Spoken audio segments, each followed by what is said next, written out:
My doctors never thought that I'd be able to walk, and today I'm walking.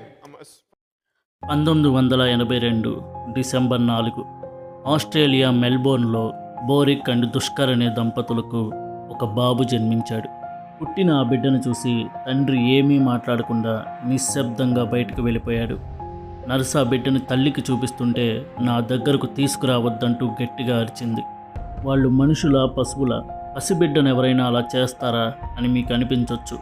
ఏ మనిషి తమలో ఉన్న ప్రతి ఎమోషన్ని explain చేయలేడు, ఒక్కొక్కసారి దాన్ని జస్టిఫై కూడా చేయలేడు. 9 నెలలు కడుపులో ఉన్న బిడ్డ గురించి ఒక అందమైన ప్రపంచాన్ని ఊహించిన తల్లిదండ్రులకి చాలా పెద్ద షాక్ తగిలింది. ఆ సిచ్యువేషన్లో వాళ్ళు వాళ్ళ ఎమోషన్ని దాచుకొని నటించలేకపోయారు. అసలు వాళ్ళు అలా రియాక్ట్ అవ్వటానికి కారణం ఆ బిడ్డ కాళ్ళు చేతులు లేకుండా కేవలం మొండెంతో పుట్టాడు. టెట్రా ఎమిలియా సిండ్రోమ్ అత్యంత రేర్ డిసీజ్. అఫీషియల్ రికార్డ్స్ ప్రకారం ఇలా పుట్టినవారు ప్రపంచంలో కేవలం 7 మాత్రమే ఉన్నారు. అందులో నిక్ వూయిసిస్ ఒకడు. మొదట్లో నిక్ తల్లిదండ్రులు నిక్ విషయంలో కాస్త ఇబ్బంది పడ్డా తర్వాత వాళ్లే అతనికి మోరల్ సపోర్ట్గా నిలిచారు. అతనికి చేతులు పూర్తిగా లేవు, కాళ్ళకి చిన్నపాటి వేళ్ళు ఉండేవి, అవి కూడా అతుక్కుని ఉండేవి. నిక్ ఎదుగుతున్న కొద్దీ అతని లైఫ్ అతనికేం కష్టంగా అనిపించలేదు, కానీ ప్రపంచం నీ లైఫ్ చాలా కష్టమని అతనికి ఒక ఆలోచనను క్రియేట్ చేసింది. అప్పట్లో ఆస్ట్రేలియాలో ఫిజికల్లీ ఛాలెంజ్డ్ పిల్లలు మెయిన్ స్ట్రీమ్ స్కూల్లో చేరడానికి అవకాశం ఉండేది కాదు. వాళ్ళకి సపరేట్గా స్కూల్స్ ఉండేవి. కానీ నిక్ వాళ్ళ అమ్మ పోరాటంతో చట్టాలను మార్చారు. మెయిన్ స్ట్రీమ్ స్కూల్లో చేరిన మొట్టమొదటి ఫిజికల్లీ ఛాలెంజ్డ్ పిల్లాడు నిక్. కానీ అతని స్కూల్ లైఫ్ ఏమంత ఆనందంగా లేదు. చాలా ట్రోల్స్కి గురయ్యేవాడు. తోటి పిల్లలు అతన్ని ఆటలోకి రానిచ్చేవాళ్ళు కాదు. కొంతమంది అతన్ని చూసి నవ్వేవారు. అప్పటిదాకా తనొక డిఫరెంట్ అనుకునే ఆ పసి మనసుకి తనొక డిసేబుల్డ్ అని అర్థమైంది. స్కూల్లో తోటి పిల్లలు ఆట పట్టిస్తుంటే తను వాళ్ళలా కదలలేనని పరిగెత్తలేనని బాధపడేవాడు. అయితే చులకనగా చూసేవారు, లేదంటే జాలిగా చూసేవారు. మొత్తం మీద అతన్నొక బలహీనుడిగా చూసేవారు. దీన్ని నిక్ తట్టుకోలేకపోయేవాడు. 8 ఏళ్ల వయసు నుండి డిప్రెషన్కి లోనయ్యాడు. 10 ఏళ్ల వయసులో స్విమ్మింగ్ పూల్లో దూకి ఆత్మహత్య చేసుకోవాలనుకున్నాడు, కానీ అది వర్కౌట్ అవ్వలేదు.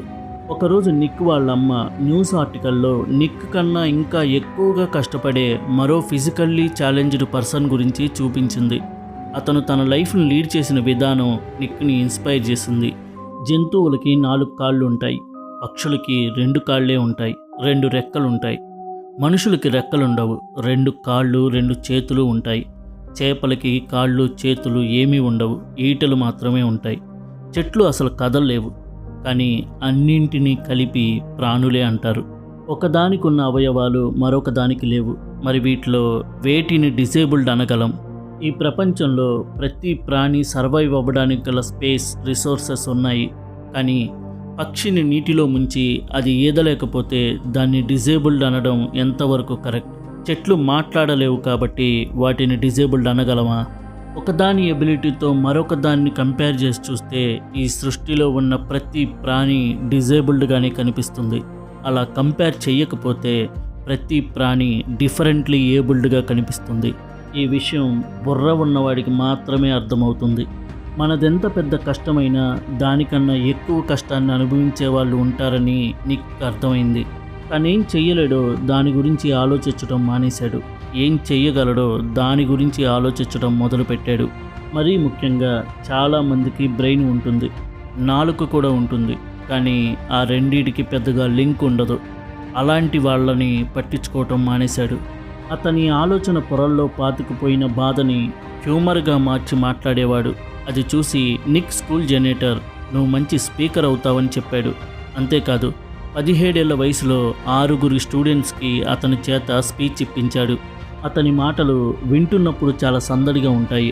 ఆ తర్వాతే మనకు లభించిన ఈ మామూలు అతి సాధారణమైన జీవితమే లేక ఎంతమంది ఏడుస్తున్నారో అర్థమవుతుంది. నిక్ తన బ్యాచిలర్ డిగ్రీ కంప్లీట్ చేసుకున్నాడు. మోటివేషనల్ స్పీకర్గా మారాలనుకున్నాడు. దానికి తనని తానే సబ్జెక్టుగా ఎంచుకున్నాడు. తన కాళ్ళ దగ్గర అతుక్కుని ఉన్న వేళ్లని సర్జరీ ద్వారా వేరు చేయించాడు. భగవంతుడిపై బాగా నమ్మకం పెంచుకున్నాడు. స్విమ్మింగ్ నేర్చుకున్నాడు, కంప్యూటర్ నేర్చుకున్నాడు. ఉన్న చిన్నపాటి వేళ్లతోనే టైపింగ్ చేసేవాడు. స్కూల్స్కి తిరిగి పిల్లలకి స్పీచ్ ఇస్తానంటే అందరూ నవ్వేవాళ్ళు. తనకు తాను ఎలా మార్కెటింగ్ చేసుకోవాలో అర్థం కాలేదు. సుమారు 52 అటెంప్ట్స్ తర్వాత 53వసారి ఒక చిన్న అవకాశం వచ్చింది. 10 మంది స్టూడెంట్స్ ముందు 2 గంటలు ఇవ్వాల్సిన స్పీచ్ కేవలం 5 నిమిషాల కన్నా ఎక్కువసేపు చెప్పలేకపోయాడు. అది ఫెయిల్ అయిన తర్వాత చాలా బాధపడ్డాడు. కానీ నెక్స్ట్ డే సర్ప్రైజింగ్గా మరొక కాల్ వచ్చింది. 20 నిమిషాల పాటు 500 మంది స్టూడెంట్స్ ముందు స్పీచ్ ఇచ్చాడు. ఆ స్పీచ్ చాలా సక్సెస్ అవడంతో ఇక ఏ మార్కెటింగ్ అవసరం లేకుండా నిక్ వెంట జనాలు పడుతూనే ఉన్నారు. Golf, snowboarding, sky diving, surfing and fishing లాంటి కొత్త విషయాలు ఎప్పటికప్పుడు నేర్చుకుంటూనే ఉండేవాడు. 2010 యుఎస్ టెక్సాస్లో ఒకసారి నిక్ గెస్ట్ స్పీకర్గా వెళ్ళినప్పుడు కానే మిహరా అనే అమ్మాయిని చూసి మొదటి చూపులోనే ప్రేమలో పడ్డాడు. నిక్ ఎప్పుడు తనకు అసలు పెళ్ళవుతుందా అనే ఆలోచనలోనే ఉండేవాడు. కానీ కానే కూడా నిక్ని ఇష్టపడింది. పెళ్లికి ముందు కొంతకాలం వాళ్ళు డేట్లో ఉన్నారు. ఆ సమయంలో నిక్ చాలా పర్సనల్గా లాస్ అయ్యాడు. బిజినెస్లో నష్టపోయాడు. ఇంట్లో దొంగతనం జరిగింది. ఫినాన్షియల్గా చాలా ఇబ్బంది పడ్డాడు. ఆ టైంలో కూడా కానే నిక్ని విడిచిపెట్టలేదు. నర్సింగ్ జాబ్ చేసి అతనికి సపోర్ట్ చేసింది. నిక్ అంటే ఎందుకంత ఇష్టమని తనని అడిగితే తను చాలామంది మగాళ్ళని చూశానని, నిక్కి ఉన్న మంచి మనసు, సెన్స్ ఆఫ్ హ్యూమర్, ప్యాషన్, ప్రేమ వాళ్ళ దగ్గర కనిపించలేదని చెప్పింది. ఒక వ్యక్తిని చూడాలంటే 2 కళ్ళుంటే సరిపోతుంది. కానీ వ్యక్తిత్వాన్ని చూడాలంటే అవతలి వాళ్ళకి కూడా వ్యక్తిత్వం ఉండాలి. ఫైనల్గా ఒకరోజు నిక్ మ్యారేజ్ ప్రపోజల్ తీసుకొచ్చాడు. నేను నీ చేతిని ముద్దాడొచ్చా అని అడిగాడు. కానీ కళ్ళు మూసుకొని ఆమె చేతిని సిగ్గుతో అతనికి అందించింది. కొన్ని సెకండ్స్ తర్వాత తన వేళ్ళని ఎవరో కొరుకుతున్న ఫీలింగ్ కలిగింది. నిక్ నోటితో ఆమె వేలికి రింగ్ తొడగాలని ట్రై చేస్తున్నాడు. ఆనందంతో వచ్చిన కన్నీళ్లతో షీ సెడ్ ఎస్. 2012లో వాళ్ళిద్దరూ పెళ్లి చేసుకున్నారు. వాళ్ళకిప్పుడు 2 అబ్బాయిలు, 2 ట్విన్ గర్ల్స్. నిక్ ఎప్పటికప్పుడు ప్రపంచాన్ని ఆశ్చర్యపరుస్తూనే ఉంటాడు. 1990లో ఆస్ట్రేలియన్ యంగ్ సిటిజన్షిప్ అవార్డు అందుకున్నాడు. లైఫ్ వితౌట్ లిమ్స్ అనే నాన్ ప్రాఫిట్ ఆర్గనైజేషన్ని స్టార్ట్ చేశాడు. యాటిట్యూడ్ ఈజ్ ఆల్టిట్యూడ్ అనే మోటివేషన్ కంపెనీని స్టార్ట్ చేశాడు. 2010లో బటర్ఫ్లై సర్కస్ అనే షార్ట్ ఫిల్మ్లో యాక్ట్ చేసి బెస్ట్ యాక్టర్ అవార్డు అందుకున్నాడు. సుమారు 10 పుస్తకాలు రాశాడు. అవి 38 భాషల్లో ట్రాన్స్లేట్ అయ్యాయి. 17 మంది దేశ అధ్యక్షుల్ని కలిసి 10 గవర్నమెంట్ చట్టాల్లో మార్పులకి కారణమయ్యాడు.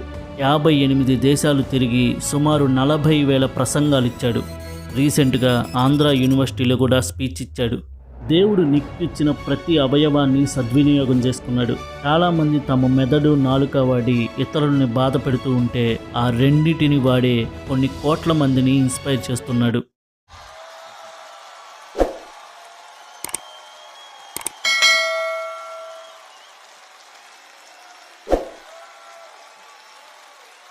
God is good.